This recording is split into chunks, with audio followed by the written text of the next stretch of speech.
elect of the CTA, Mr. Penpa Tsering, and he will be taking charge from Mr. Lobsang Sangay. Mr. Tsering, thank you very, very much. First up, congratulations. It's a very difficult responsibility, and it's a very important responsibility. So let me first ask you, what will be your priority areas as Sikyong? The two main responsibilities of the Central Tibetan Administration, which some Indians call as Tibetan government in exile. The first one is to resolve the Sino-Tibet conflict. And the second one is to look after the welfare of the Tibetan diaspora. So our effort would be to reach out to the Chinese government, because the reality is that the Tibet issue can be resolved only by talking with the Chinese. So I'll try to put forward our consistent position that His Holiness has followed over several decades to find a mutually beneficial solution to that conflict, which can benefit not just China, but also the Tibetan people, and this will also have a lot of positive repercussions in the whole geopolitical region. And the second responsibility is to look after the Tibetan welfare of the Tibetan people here. So it's important that when in a democratic system, whenever elections happen, there is also division within the community. So it's my job to bring back all the Tibetans together for the common interests of the Tibetan people. You have roots in India also, and I know that, and you've studied a lot. You're born in Karnataka, and of course, have studied in Tamil Nadu. But let me ask you this: when we look at the CTA, one of the arguments is what happens to Kham and Amdo. So will that also become a decay? All of Tibet ever become part of the discussion, or is that a long way to go? Kham and Amdo, the Tibetans in Kham and Amdo, even the Chinese government, when they designate Tibet, they designate Tibet as Tibet Autonomous Region, then Tibetan Autonomous Province of Qinghai, that is where Amdo is.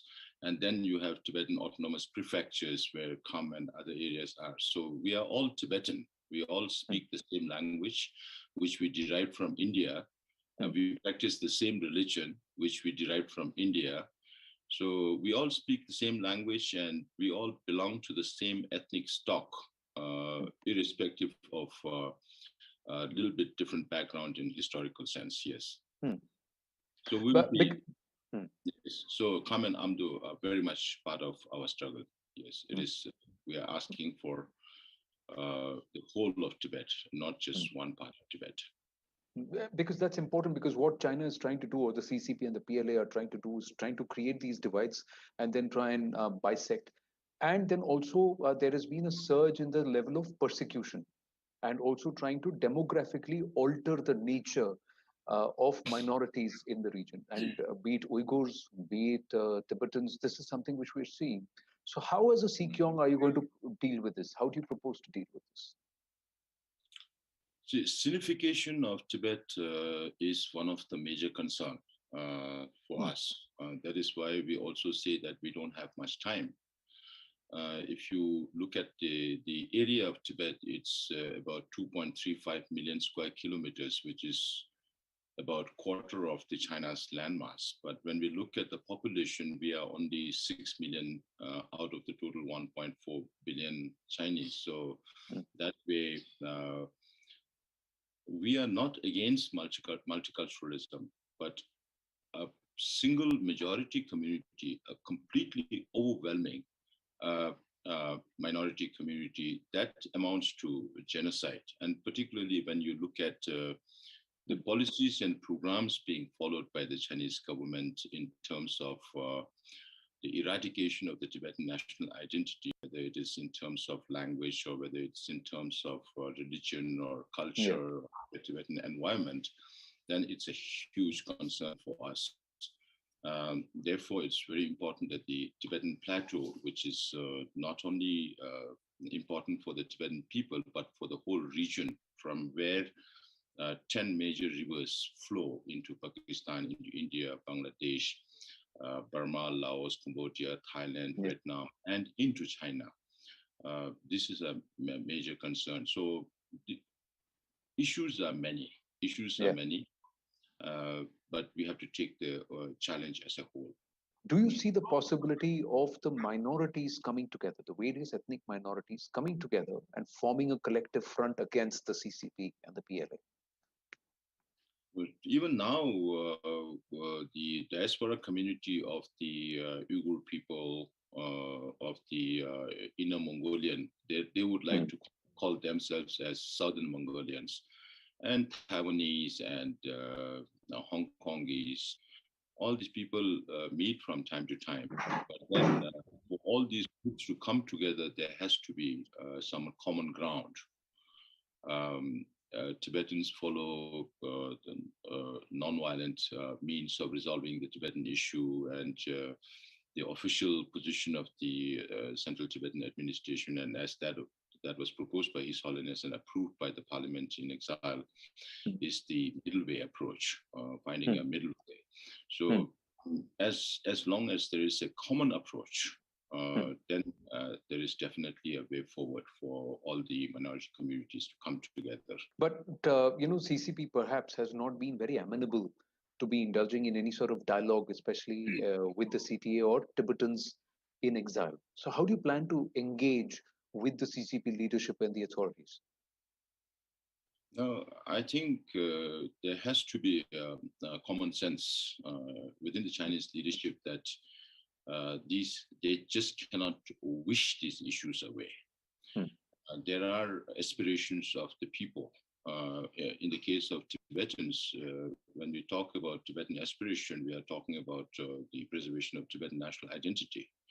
We are not just what the Chinese government right now is doing. What they are doing right now is to develop any kind of problem. They think development is the solution.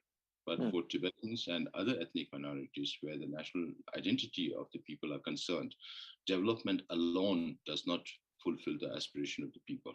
So that when that understanding is set in the minds of the Chinese leadership, if they really consider all the minority nationalities as part of China, then they have to look after the welfare of the minority communities. Only Hmm. then can there be hope for a solution. Hmm. Otherwise, it's very difficult. Hmm. Because what is the role that the CTA will play? Because there will come a time when the 14th Dalai Lama, His Holiness, and I hope and pray genuinely that he's there for a long, long time, but he will not be amongst us. Hmm. And then the CCP will try and place their own Dalai Lama, just like in the case that they've done with the Panchen Lama. I've been saying that if the Chinese government, which is an atheist government, a communist Hmm. government, which does not believe in any religion, if they really want to be involved in the recognition of reincarnation of lamas, then they should study Buddhism first.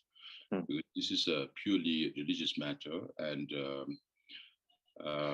the concept of reincarnation of lamas is very Tibetan Buddhism in Hmm. nature. So then again, the person who is going to be reborn, the person who is going to be reincarnated is the main stakeholder.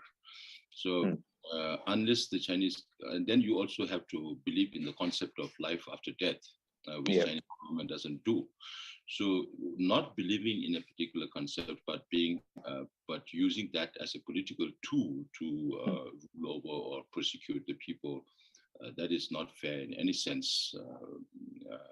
Therefore, Tibetans will never ever agree to a appointment or selection by the Chinese government of His Holiness the Dalai Lama or any other Dalai Lama, any other Hmm. reincarnated lamas they choose.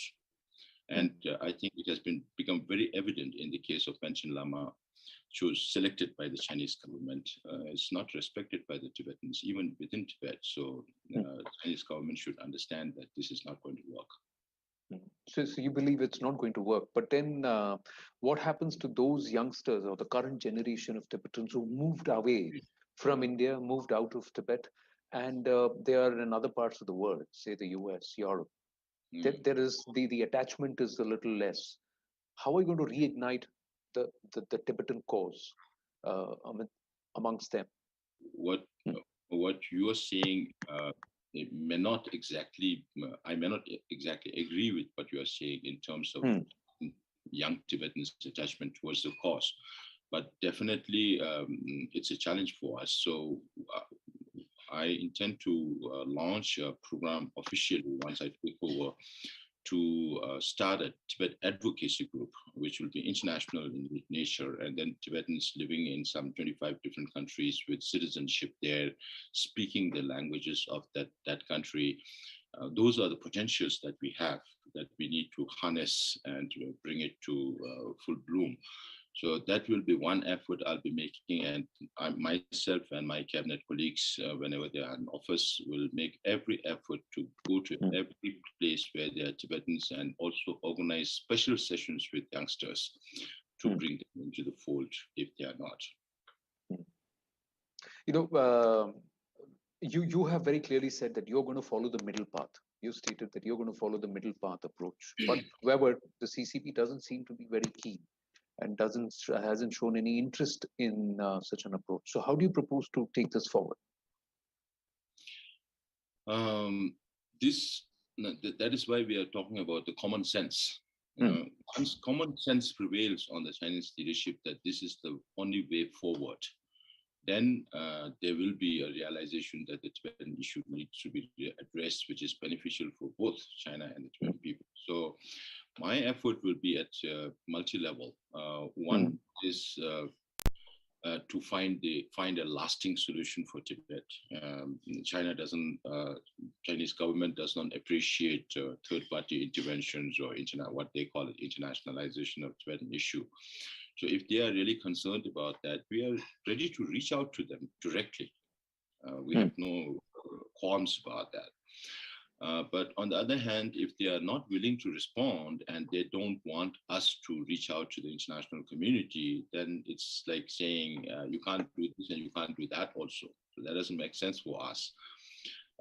So our effort will be till a lasting solution is found. We want to point out all the wrong policies and programs that are being implemented by the Chinese government inside Tibet.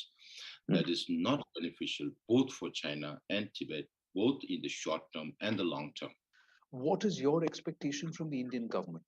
Would you want the government to more aggressively recognize the borders as Indo-Tibetan borders, just like we call the border patrol there as Indo-Tibetan border police or border patrol? And what else can be done to further, in a way, softly, further establish the Tibetan cause and the Tibetan presence there? Now, this is a legacy from the early years of the Indian leadership. I think there have been also a lot more vocal leaders who wanted to take a more stronger position on Tibet. But that is in the past. We have already crossed 70 years into exile. Now, I think a realization is setting into the minds of the Tibetan Indian leaders that India needs to be more proactive